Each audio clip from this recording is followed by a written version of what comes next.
dota, tu Jēzu ieterpies, un spēkā Dieva dota, pie Teva atgriezies.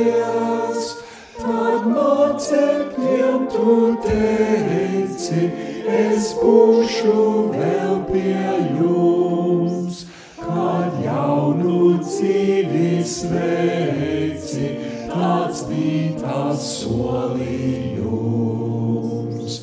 Un debes tāles ilgas no tevi meklē acs, kad dvēsele tiks ilgas, bet tevi neredz skats.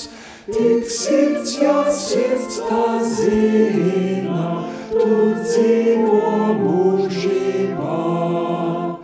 Tas vainags, ko tev pīna, iet saules spožumā. Un kaut tu tālu esi, šis tālums nešķir mūs. Tu mūsu nastas nesi, tāds kārs mums paliks būs. Un laiku laikiem pāri, tu būsi patvērums. Tiem, kas šeit jūtas pāri, tu saki miers ar jums.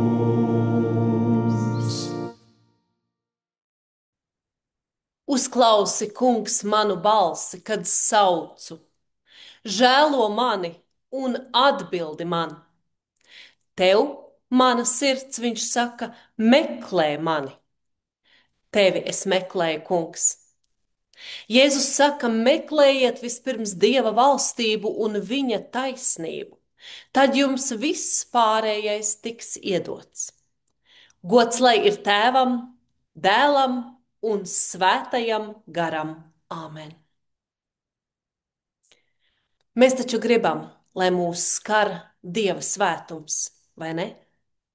Tad tuvosimies Dievam, apdomādami visu, ko pret viņu un viens pret otru un paši pret sevi esam nodarījuši, lai Dievs var tuvoties mums.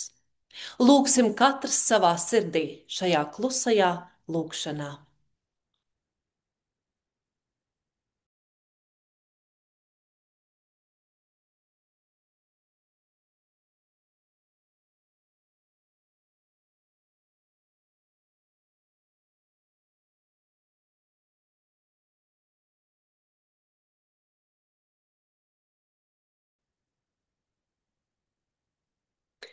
Ja tas bija patiesi un no sirds, tad atbildiet sacīdam jā. Man ir brīnišķīgas ziņas. Tiem, kas ir Kristū Jēzu, vairs nav nekādas pazudināšanas, jo dzīvības gara likums Kristū Jēzu ir mūs atbrīvojis. Viss patiesi ir piedots Dieva Tēva, Dēla un Svētā gara vārdā. Āmen. Svētīgi tie, kas Dieva vārdu dzird un pasargā. Klausīsimies Dieva vārdu. Pirmais lasījums ir no 97. psalma. Kungs valda. Lai līksmos zeme, lai priecājas visas salas. Tumši padebeši apkārt viņam taisnība un tiesa viņa troņa pamats. Uguns iet viņam pa priekšu. Visur sadedzina viņa ienaidniekus. Apgaismo pasauli viņa zibeņi.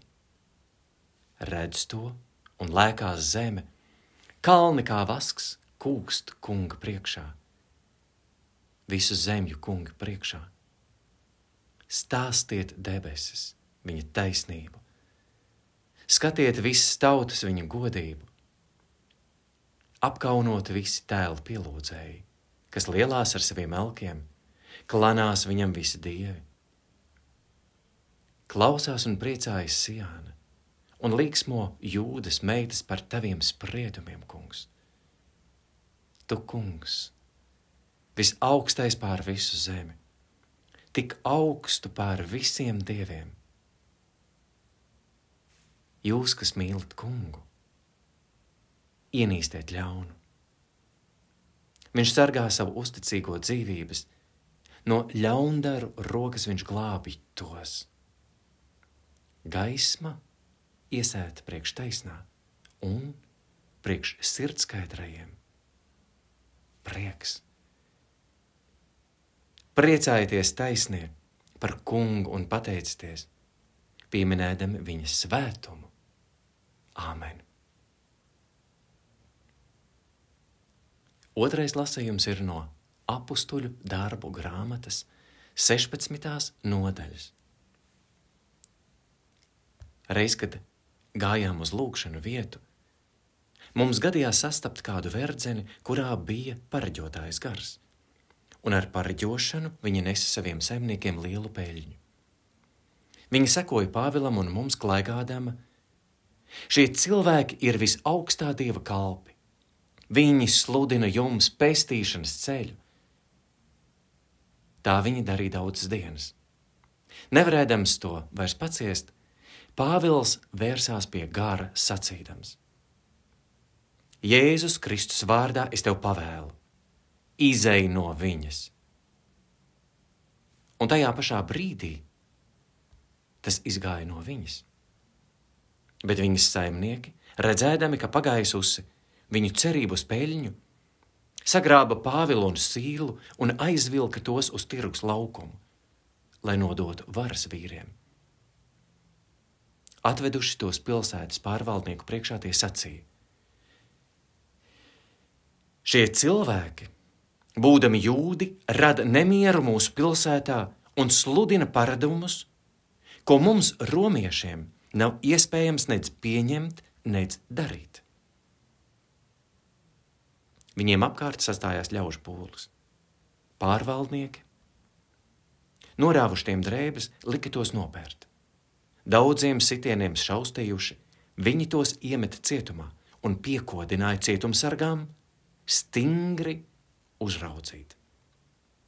Tādu pavēli saņēmis, cietumsargs iemeta tos cietuma dziļākajā kambarī un viņu kājas saslēdza koka siekstā. Nakts vidū Pāvils un Sīla slavēja Dievu dziesmās, un pārējie cietumnieki viņos klausījās. Pēkšņi notika liela zemestrīce un satricināja cietuma pamatus. Tūlīt atvērās visas durvis un visiem nokrita važas. Uztrūcies no miega, cietumsargs ieraudzīja cietuma durvis atvērtas un nospriedis, ka cietumnieki aizbēguši. Izrāva zobenu un grasījās sevi nonāvēt. Bet Pāvils skaļā balsī iesaucās: nedari sev nekā slikta, jo mēs visi esam tepat. Palūdzis gaismu, tas metās pie viņiem iekšā un drebēdams nokrita Pāvilam un Sīlam pie kājām. Izvedis viņus ārā, tas lūdza: kungi, kas man jādara, lai es tiktu glābts? Viņi sacīja: tici kungam Jēzum un tiksi glābts, gan tu, gan tavs nams. Un tie viņam un visiem, kas bija viņa namā, sludināja kunga vārdu.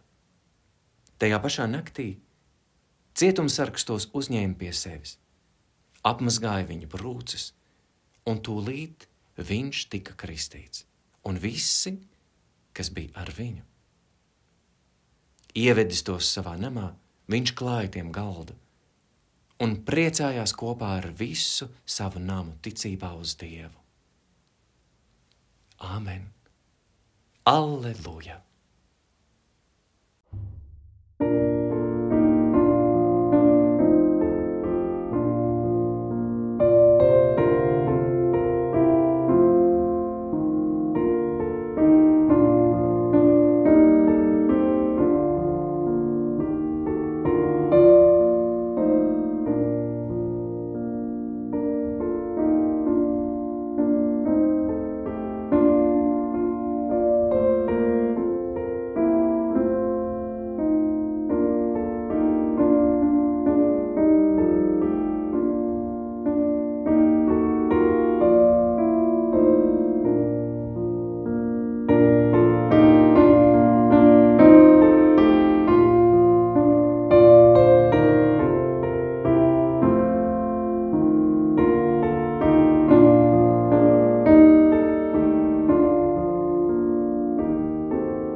Dieva vienojošā mīlestība, lai ir ar jums šodien.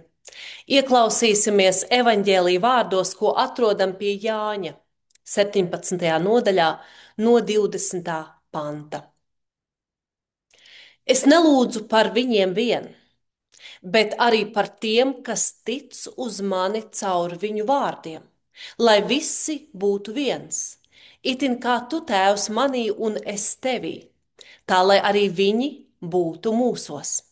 Lai pasaule ticētu, ka tu mani esi sūtījis, un to godību, ko tu man esi devis, es esmu devis viņiem, lai viņi būtu viens tāpat kā mēs esam viens. Es viņos, un tu manī, lai viņi ir pilnīgi vienībā, lai pasaule atzītu, ka tu esi sūtījis mani un esi viņus mīlējis, tāpat kā mani esi mīlējis. Tēvs, es gribu, lai tur, kur esmu es, ar mani būtu arī tie, ko tu man esi devis, lai tie redzētu manu godību, ko tu man esi devis, tādēļ, ka jau pirms pasaules radīšanas tu mani esi mīlējis. Taisnais Tēvs, pasaule tevi nav pazinusi, bet es tevi esmu atzinis, un tie ir atzinuši, ka tu mani esi sūtījis. Un es esmu darījis zināmu viņiem tavu vārdu, un darīšu to zināmu, lai mīlestība, ar kuru tu mani esi mīlējis, būtu viņos, un arī es būtu viņos. Āmen. Kungs uzrunā mūsu sirdi šai brīdī, kad tavs vārds nāk pie mums uz dialogu. Āmen. Pirms jau daudziem gadiem, gandrīz 4 gadus, grāmata Otrdienas ar Moriju saglabāja savu pozīciju bestselleru, jeb dišpārdokļu virsotnē New York Times sarakstos. Un kā gan ne, jo tas ir aizkustinošs dialogs starp mācekli Mitch Albom un viņa skolotāju Moriju Švarts, kurš agrāk pasniedza kursu dzīves jēga.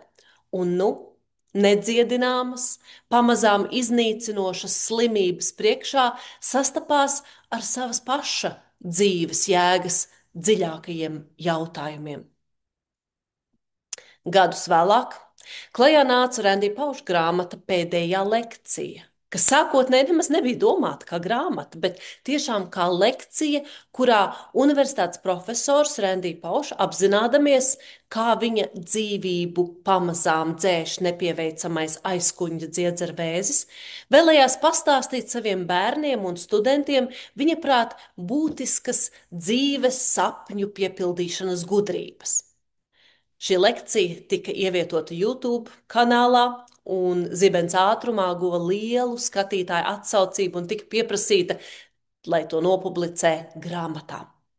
Un tā abas šīs grāmatas bija zīmīgas ar to, ka tās simbolizēja atvadu vēstules, jeb vēstis, atvadu vārdus lasītājam, ietverot būtiskas atziņas par dzīvi un tās vērtībām. Šī rīta evaņģēlijs atgādina abas šīs grāmatas – Pēdējā lekcija un Otrdienas ar Moriju. Nāvei tuvojoties, Jēzus runā ar saviem mācekļiem par savas dzīves dziļāko nozīmi, kā arī par to, kas mācekļus sagaida. Šī nodaļa Jāņa evaņģēlijā tiek saukta par Jēzus derību, jeb Jēzus augstā priestera lūgšanu. Un patiesībā tā ir gan viena, gan otra. Jēzus laikā testamentāras vēstules bija ļoti populāra un tāda atpazīstama atvadu rakstu metode. Pārdomas, atvadoties no mīļiem cilvēkiem. Mēs par šo tēmu nedaudz runājām pirms dažām nedēļām sprediķī. Un ja jūs padomājiet, ko jūs teiktu īsi pirms nāves, vai tad doma nebūtu kaut kur līdzīga šeit, šorīt evaņģēlijā izteiktajai? Šī ir lūkšana, kas ar Bībeles palīdzību aizsniegusi visus pasaules galus. Jēzus lūdza par sevi, zinot, ka viņa priekšā stāv krusta ciešanu notikumi. Un Jēzus lūdza par saviem mācekļiem un Dieva spēku pār viņiem. Interesanti atklājas divas raksturīgas Jēzus iezīmes. Pirms viņa pilnīgā ticība un apbrīnojamā pārliecība. Jēzus, kas tikko ir lūdzis par sevi, tagad lūdz par mācekļiem un to baznīcu, kas no viņa nāves kā putnēns izšķilsies no olas. Jēzus atzīst, ka viņa mācekļi ir atslēgas nākotnes baznīcai un lūdz par tiem ticīgajiem, kas sekos viņam, kaut nekad mūžā nebūs redzējuši viņu miesā. Par tiem viņš prasa Dievam vienotību mīlestībā. Atgādinu, ka Jēzus lūdza īsi pirms ciešanām. Iedomājieties, kādas bija viņa pirmsnāves emocijas. Un tomēr pārliecība palika neiedragāta. Un viņš lūdza par tiem, kas nāks ticēt viņa vārdam. Man šķiet, šī nodaļa ir ļoti īpaša katram, kas sevi sauc par kristieti, jo te Jēzus īpaši lūdza par mums katru. Tātad lūkšana par mani personīgi, par tevi personīgi, par mums visiem personīgi. Nu, un otram kārtām, kas bija otra Jēzus iezīme, mēs redzam viņa nedalīto uzticēšanos saviem cilvēkiem. Nebūsim naivi. Jēzus zināja, ka mācekļi pilnībā viņu noteikti nesaprata. Viņš zināja, ka vistumšākajā sāpju un vientulības stundā tie viņu atstās. Tieši tāpat Jēzum droši vien sāpēja apziņa, ka tā nebūs viena kopīga apustuļu baznīca, ko viņš būs nodibinājis, jo mācekļi šķelsies un šķirsies un kašķēsies savā izpratnē par Dievu, tādējādi izveidojot nevis vairākas baznīcas, bet gan vairākus tūkstošus dažādu konfesiju jeb denomināciju.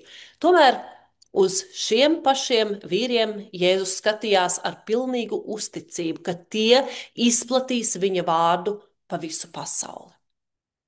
Jēzus nekad nezaudēja ticību Dievam un uzticību cilvēkiem. Kaut gan bērnu dienu valodā runājot, vai gan ar Dieva vārda izpratni nav noticis kaut kas līdzīgs spēlē klusie telefoni, ka tu pasaki vienu vārdu un galā tas ir pārvērties par pavisam citu skaņu. Bet par ko Jēzus lūdzas? Lai visas pasaules draudzes locekļi būtu viens, kā viņš un tēvs ir viens. Viens. Nevis divas vai vairākas latviešu baznīcas vienā pilsētā, nevis pat tūkstošiem konfesiju jeb denomināciju vienā Kristus miesā. Mēs jau tik ļoti gadu tūkstošiem esam ieauguši šajās atšķirībās, ka mēs tā arī domājam. Un gribot vai negribot, ir viņi un mēs, jūs un tie, un tā mēs esam ieauguši un ieaudzināti atšķirībās. Jēzus nekad negribēja veidot baznīcu nogrupējumus. Tie izveidojas tikai pēc viņa nāves. Tad kas tā ir par vienotību, par ko Jēzus runā? Ne jau administratīvā vai organizatoriskā vienotība, nē, bet gan personīgu attiecību vienotība. Mēs taču redzam, ka Jēzus un Dieva vienība bija mīlestība un paklausība, vai ne? Tā bija mīlestības vienība, par kuru Jēzus lūdza, kurā cilvēki mīlētu viens otru, ja viņi patiešām mīl Dievu. Vienība, kas pilnīgi balstīta uz attiecībām no sirds uz sirdi. Lūkšanā laikam nebija iekļauta versija par cilvēku sāpinātajām, traumētajām, ciešanu pārveidotajām un varbūt pat nejūtīgajām sirdīm, ko tās spēs izdarīt ar šo vienotību. Arī tas nāca vēlāk. Esam jau pārliecinājušies, ka kristieši nekad vairs nenoorganizēs savas baznīcas vienādi. Viņi nekad nepielūgs vienādi. Viņi pat neliks savu ticību uz vienām un tām pašām lietām. Taču kristiešu vienotība sniedzas pāri visām iespējamām atšķirībām un savieno cilvēkus mīlestībā. Iemesls tam, kāpēc cauri visai vēsturei un pat vēl tagad kristīgā vienotība ir tikusi iedragāta un traucēta slēpjas tajā apstāklī, ka cilvēki ir mīlējuši savas baznīcas organizācijas, to iekšējās kārtības, paradumus, tradīcijas, liturģijas un rituālus vairāk nekā viņi ir mīlējuši viens otru. Šajā pasaulē ir pierasts runāt par Luteru ticīgajiem un katoļu ticīgajiem, kas netieši liecina, ka mēs ticam nevis Dievam, bet Luteram vai katoļu baznīcai. Tāpat par piederību kādai konfesijai pierasts runāt kā par ticību, tas jau ir citā ticībā. Ja mums nav viena ticība uz Jēzu Kristu, kas miris par mūsu grēkiem, kas viss ir vienādi neglīti, tad kas vispār ir mūsu ticība? Tikai mīlestība, ko Dievs iestādīja cilvēka sirdī, spēja apgāzt barjeras, ko cilvēki sacēluši viens pret otru baznīcu sienās. Jēzus to gara acīm jau redzēja, un tāpēc lūdza. Diemžēl cilvēkam jau no neizprotamiem vēsturiskiem laikiem dabiskāk liekas būt sadalītam nekā vienotam. Dabiskāk šķiet iet prom nekā nākt kopā. Dabiskāk mums cilvēkiem liekas bēgt vienam no otra, nevis satikties un palikt. Īsta vienotība un vienība starp kristiešiem būtu pārdabīgs fakts, kas prasa pārdabīgu skaidrojumu, laikam, vai ne? Taču atkal un atkal augstā priestera lūgšanas gaismā, ko dzirdējām šorīt evaņģēlijā, ir jājautā, vai nav pienācis iespējams pēdējais laiks skatīties uz krustu kā uz godu, nevis sodu. Jo grūtāks uzdevums, jo lielāks gods gaida. Arī studentu, kam uzkrauj smagākus uzdevumus, profesors godā vairāk nekā tos, kas izvairījušies no grūtībām mācībās. Tāpēc ir svarīgi atcerēties, ka reizēs, kad šķiet trakoti grūti būt kristietim un uzvesties kā tādam un nest tālāk dzīvē to krustu, ko Jēzus atstāja Golgātas kalnā augšām celdamies, uztvert to kā pagodinājumu ceļā uz labiem panākumiem, uztvert to kā godību, kas mums dota. No šīs lūkšanas Jēzus devās taisnā ceļā uz ciešanām pretī krusta nāvei. Un tāpēc vēl jo brīnišķīgāk ir apzināties, ka savā lūkšanā viņš necentās nevienu iežēlināt par savām sāpēm vai ierūgtināt, bet gan runāja par mums, kas paliekam pēc viņa. Jēzus vārdi šajās pēdējās lūkšanas stundās nebija izmisuma, bet gan svētību un godības vārdi, adresēti tieši mums ikvienam. Vai gan jūs pirms atstājat šo pasauli nevēlētos savā testamentā ģimenei un tuvākajiem novēlēt, lai tie ir viena stipra, vienota ģimene, bez strīdiem, mantas un goda dalīšanas? Tad iestāsimies par vienotību, un tad arī mūsu pēdējā vēstule būs Jēzus vēstule. Āmen.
Mēs neesam vieni.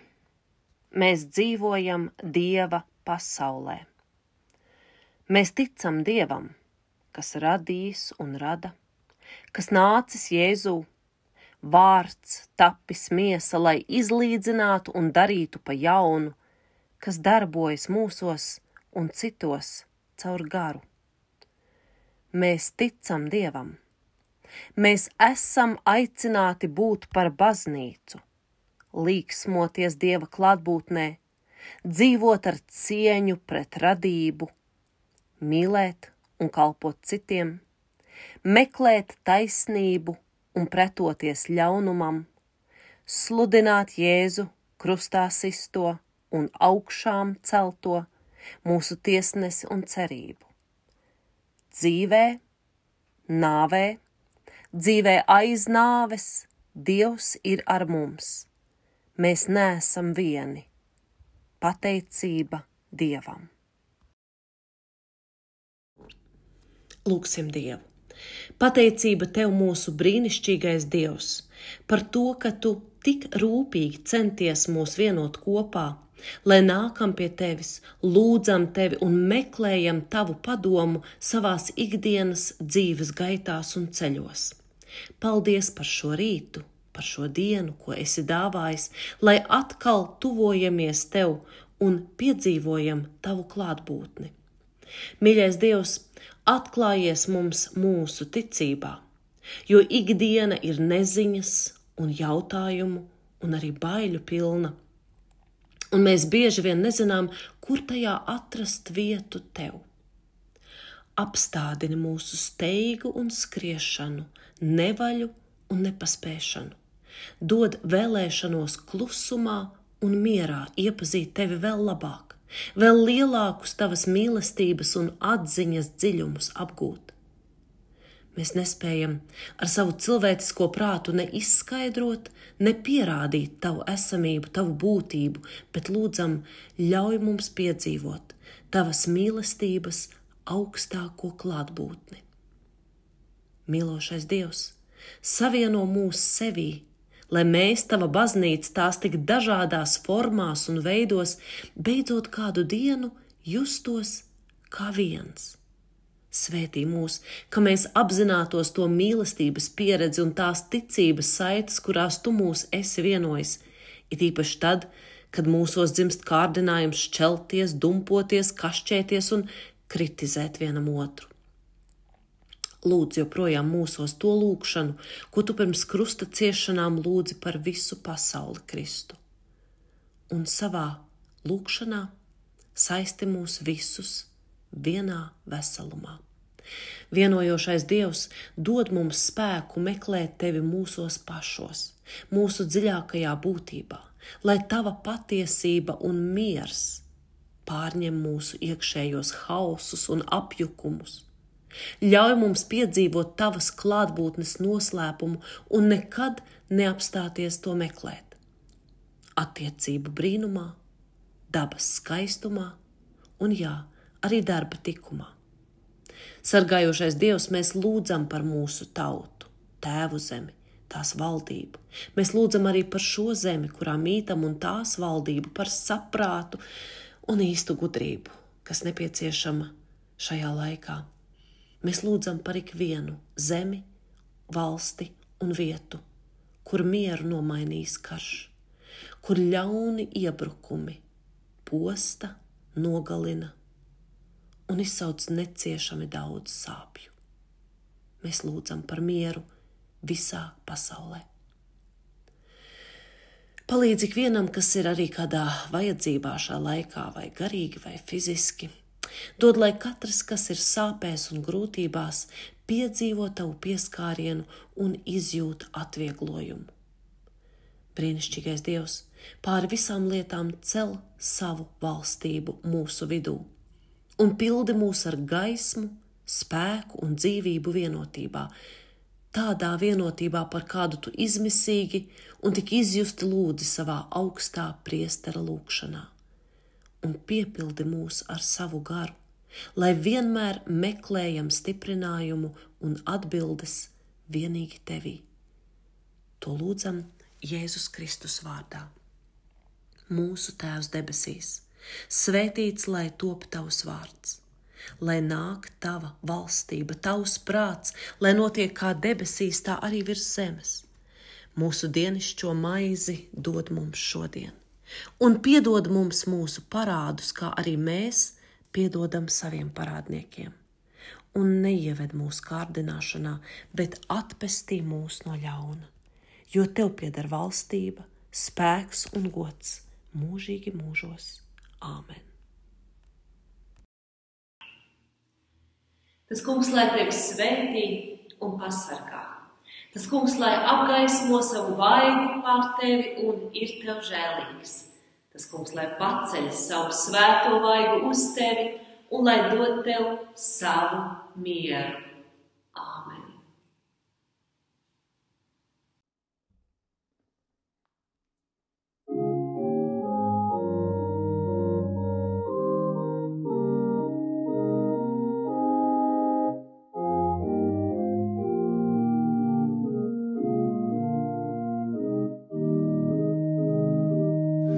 Ir tomēr viens, kas gaismas valstī rādā, ir saules stars, kas skaidrībā mūs vada, ir mīlestība, kas kādēkšķi ceļ, vēl zied un zeļ, vēl zied. Ir mīlestība, kas kādēkšķi ceļ, vēl zied un zeļ, vēl zied un zeļ. Tu mūsu prieks, kad nespēkā mēs grimstam, tu pavēst mums, lai jaunai dzīvei dzimstam, līdz visam pāri tumsas neaizskars. Tavs svētais vārds, tavs svētais vārds, līdz visam pāri tumsas neaizskars. Tavs svētais vārds, tavs svētais vārds. Kad spēki zūd, tu manu nastu nesi, kad dienām grūt, tu sāpēs tuvu esi, pat nāves gaismās staro liels un cels. Tavs svētais tēls, tavs svētais tēls, pat nāves gaismās staro liels un cels. Tavs svētais tēls.